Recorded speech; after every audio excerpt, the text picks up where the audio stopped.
Look, we all know Hollywood makes sequels, remakes, and reboots, but sometimes studios don't even bother with the legal route. They just straight up copy successful animated movies and hope nobody notices. Here are 9 times popular animated films got absolutely ripped off by shameless knockoffs, starting with one of the most blatant disasters in animation history, Finding Nemo. Just keep swimming, swimming. Yeah, keep swimming away from these lawsuits because Finding Nemo didn't just get one ripoff, it got an entire school of them. Finding Nemo drops in 2003, becomes a massive hit, makes $871 million worldwide, and wins the Oscar for Best Animated Feature. Then, the floodgates open. First up, The Reef, also released as shark bait in some countries. The plot? A young fish gets separated from his family and has to navigate the dangerous ocean to get home. That's literally Finding Nemo! But wait, it gets better or worse. There's also A Fish Tale, which is literally just The Reef re-released under a different name to confuse more parents. Then we have The Reef 2 High Tide, because apparently one knockoff wasn't enough. The difference between Pixar's masterpiece and these knockoffs? Everything! The animation looks like it was rendered on a calculator. The voice acting sounds like they grabbed random people off the street. The story is Finding Nemo, but with all the heart, humor, and quality surgically removed. But here's the genius of these ripoff studios. They designed the DVD covers to look just similar enough to Finding Nemo that confused grandparents grabbed them at Walmart. Ratatoing! What I say is true. Anyone can cook, but only the fearless can be great. Apparently, anyone can also make a terrible knockoff. Ratatouille. A rat named Remy dreams of becoming a chef in Paris, teams up with a garbage boy, and creates culinary masterpieces while hiding his identity. Ratatoing? A rat named Marcel dreams of running a restaurant in Rio de Janeiro, and honestly, the plot is so incomprehensible, it's hard to summarize. Released the same year. Yeah, a Brazilian studio called Video Brinquedo saw Pixar's trailers and said, we can make that in 6 months with a budget of $12. And they did. The animation in Ratatoing looks like a PS1 game cutscene. The rats look like potatoes with whiskers. The voice acting sounds like someone's uncle doing impressions at Thanksgiving. So is an Instagram food video, but that doesn't make it Ratatoing. The best part? Video Brinquedo released this before Ratatouille hit theaters in some markets, specifically to trick parents into buying it. What's the dish of the day? Copyright infringement with a side of shame. The Little Cars series. Ka-chow! More like Ka-lawsuit. Cars is Pixar's love letter to Route 66, Small Town America, and NASCAR. It makes $462 million and spawns a merchandise empire. Then comes The Little Cars, also from Video Brinquedo, because these people have no shame. The plot? Sentient cars living in a world designed for cars, dealing with racing, and honestly, there is no plot. It's just cars existing badly. You know what else is speed? How fast Video Brinquedo pumped out these knockoffs. But wait, there's more! The Little Cars didn't just get one movie, it got 8! 8 movies of low-budget car torture. The cars look like they were modeled in Microsoft Paint. The animation is so stiff, it looks like a PowerPoint presentation. Lightning McQueen is a lovable character with depth. The Little Cars protagonists are red blobs with wheels. The voice acting is dubbed so poorly that the mouth movements don't even attempt to match the dialogue. Kids watching this probably thought their TV was broken. But guess what? It worked. Parents who didn't know better bought these DVDs thinking they were getting Cars. By the time they realized the mistake, it was too late. Please subscribe before we get ripped off by these mockbuster studios. And so is copyright infringement. Up. An elderly man ties balloons to his house and flies to South America with a young wilderness explorer, dealing with themes of loss, dreams, and found family. It's beautiful. It's heartbreaking. The first 10 minutes make grown adults sob. Then comes Up Minions Paradise and several other cash grabs that tried to ride Up's success. But the most blatant one is What's Up? Balloon to the Rescue, released the same year as Up. The plot? A group of animals use balloons to fly and save a magical land. That's not even the same story. No, but the marketing sure made it look that way. The DVD cover features a house with balloons, bright colors, and a title that's literally one word away from Pixar's movie. Confused grandmas across America bought this thinking they were getting the movie with the sad old man and the crying. Instead, they got stiff animation, forgettable characters, and zero emotional impact. The new adventure is getting a refund. Tangled Up. I've been looking out a window for 18 years, dreaming about what I might feel like when those lights rise in the sky.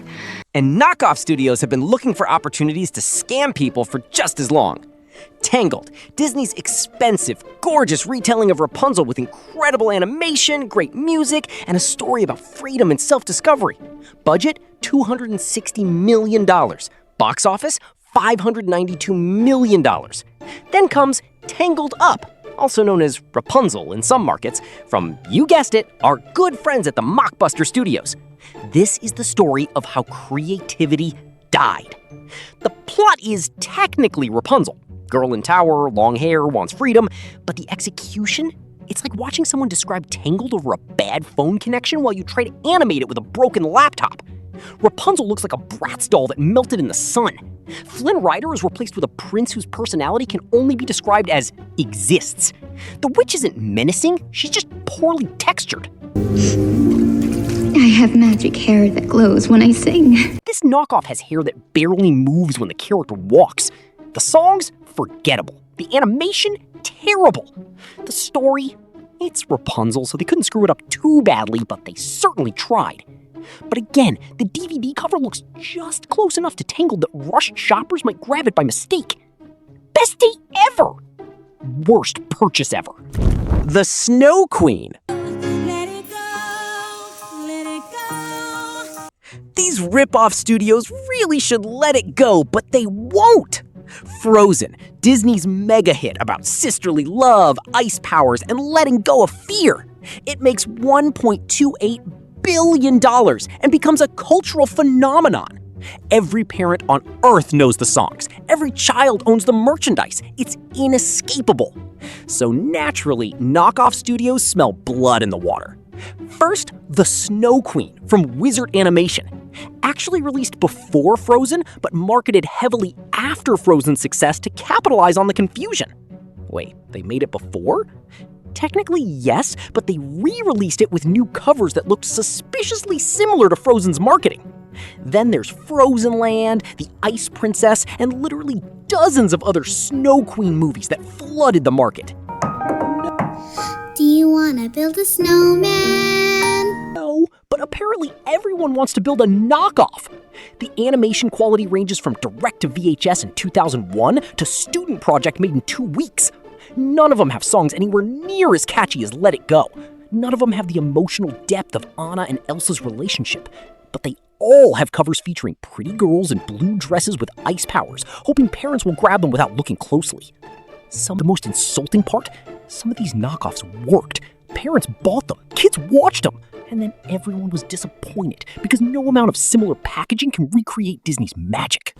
Chop Kick Panda. I figured it out. Skadoosh. More like Skalawsuit.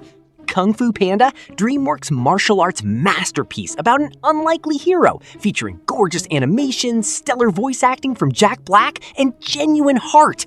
It makes $632 million and launches a successful franchise. Then comes Chop Kick Panda, and oh boy. The plot? A panda who works in a Chinese restaurant discovers he's the chosen one and must learn Kung Fu to save something? Honestly, the plot is barely coherent. There is no charge for awesomeness, but there should be a charge for this level of theft. The main character is literally just a bootleg Po. Fat panda, loves food, reluctant hero, learns Kung Fu, check, check, check, check. But the animation, it looks like a tech demo from 2002. The fight scenes have all the excitement of watching someone describe Kung Fu over the phone. The voice acting sounds like they hired whoever was available that afternoon.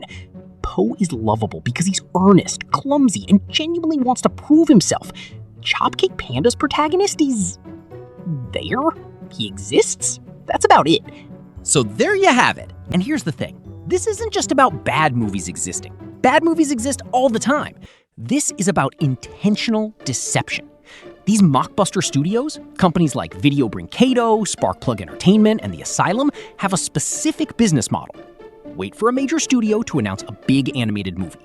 Rush out a cheaply made knockoff with a similar title and cover. Release it right before or after the real movie. Design the packaging to look confusingly similar. Distribute it to budget stores and online marketplaces. Profit from confused grandparents and bargain shoppers. But isn't that illegal? You'd think, but it's surprisingly hard to prosecute. Titles can't be copyrighted, only trademarked for specific uses. If the plot is technically different, even if barely, it's not copyright infringement. And if the art style is inspired by rather than directly copied, it's legally gray. So these studios exist in a loophole, churning out garbage and counting their money while parents realize too late that the little panda fighter is not Kung Fu Panda. But don't people notice? Some do, but these movies aren't targeting savvy consumers. They're targeting grandparents who don't follow movies closely, budget shoppers who just see animated kids movie and grab it, digital platforms where thumbnails look similar, international markets where the real movie hasn't released yet. And it works. These studios keep making these knockoffs because they're profitable. Production costs are tiny, maybe $100,000 to $1 million compared to Disney Pixar's $150 to $260 million budgets. If even a small percentage of confused shoppers buy your knockoff, you've made your money back. That's evil. It's capitalism, baby. Unethical capitalism. Hey fans! Subscribe to the channel. Help us 1,000 subscribers.